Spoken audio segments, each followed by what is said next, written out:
distinguished governors of ReCAAP, High Commissioners, Excellencies, ladies and gentlemen. I'm happy to join you today as the ReCAAP Information Sharing Center, or ISC, commemorates its 15th anniversary. Seaborne trade has long been the quiet and reliable enabler of the world economy, way before the term multinational companies was coined, way before the word globalization became a buzzword. And it has been indispensable in ensuring that people around the world have access to essential goods, food, energy, medical supplies. And today, more than 80% of world merchandise trade by volume is carried by sea.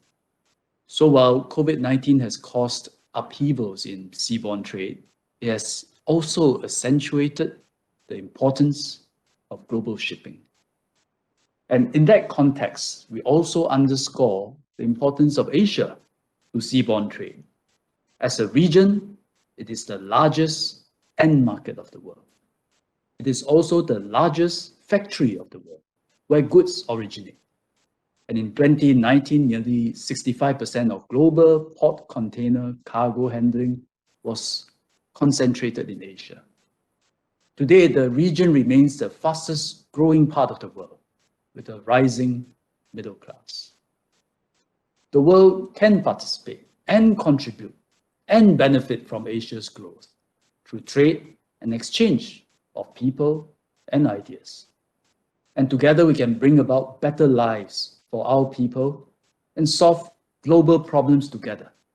And the more our collective well-being is intertwined with each other, the stronger our cooperation and the safer the world becomes. So in this web of sea lanes that make seaborne trade possible, the Straits of Malacca and the Straits of Singapore stand out. For centuries, the Straits have been the thoroughfare of the world, a major artery of free trade that provides passage to 1/3 of global container trade and about 1/4 of global oil trade. So how do we protect the Straits of Malacca and Singapore as a global commons? And there are two important aspects. First, UNCLOS, which is the UN Convention on the Law of the Sea, guarantees freedom of navigation through the straits, thus connecting East and West, India and China, and the world to Southeast Asia. Second, the global community needs to exercise collective responsibility and work together to keep the straits safe.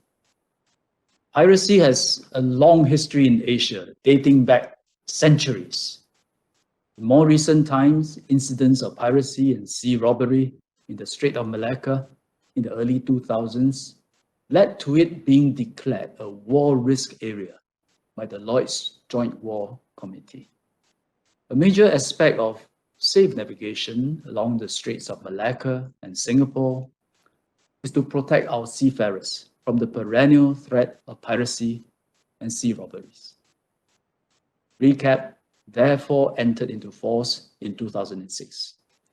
It is the first regional government-to-government initiative and a platform for international cooperation against a transboundary problem.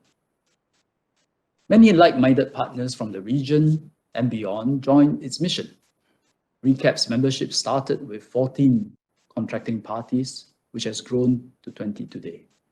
It includes partners from Europe and Americas.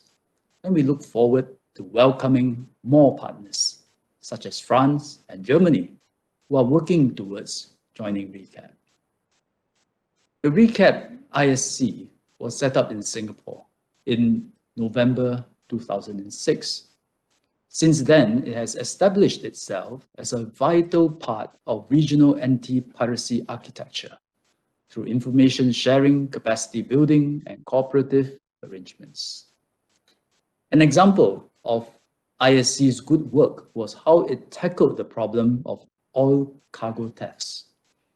When the center observed an increase in incidents of oil cargo theft a few years ago, it worked with the industry, the Information Fusion Center established by the Republic of Singapore Navy and the S. Rajaratnam School of International Studies at NTU to produce a guide in 2015 for ship owners and crew of tankers transmitting through the region. The guide provided practical information such as key risks to be mindful of, preventive measures to adopt, and also the reporting channels. So such efforts, together with increased enforcement, contributed to the subsequent decline in oil cargo thefts from tankers, from a peak of 15 incidents in 2014 to 3 per year in 2016 and 2017, and none from 2018 onwards. Following this, ReCAAP ISC developed the more comprehensive regional guide to counter piracy and armed robbery against ships in Asia. That's in 2016, to better prepare ship owners and crew members. In capacity building, the center adapted quickly during the pandemic to ensure that officials from ReCAAP's contracting parties would continue to attend virtual training sessions and lectures. Through technology, the center also continued its engagements with the shipping industry. More than 150 officials and shipping industry representatives participated in the center's events and workshops virtually last year. In the area of international cooperation, the ReCAAP model has been emulated by the International Maritime Organization in its formulation of the Djibouti Code of Conduct in 2009. 3 ISCs were set up in 2011 to address piracy and sea robbery in the Western Indian Ocean and the Gulf of Aden. 2 of the ISCs have since established standard operating procedures for the communication and exchange of piracy-related information so as to raise situation awareness and facilitate coordinated response. Through these efforts, the ReCAAP ISC has created a community of practitioners coming from shipping lines, academia, governments, agencies, fostering trust, understanding, and collaboration between them. Together, this has improved the overall piracy and sea robbery situation in Asia. Between 2007 and 2020, there was an average of 125 incidents a year in Asia, compared to 225 a year between 2000 and 2006. But we need to continue to stay vigilant and guard against this threat. As a major transshipment hub port serving the region and the world, Singapore is committed to doing our part in strengthening the role and effectiveness of the ReCAAP ISC.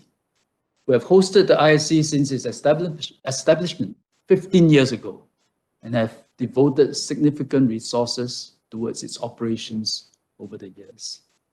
By locating in Singapore, the ISC is plugged into a vibrant maritime ecosystem. This gives the ISC a good feel of the powers of the industry and the opportunity to forge collaborations with key maritime stakeholders such as industry players, naval forces, the academia.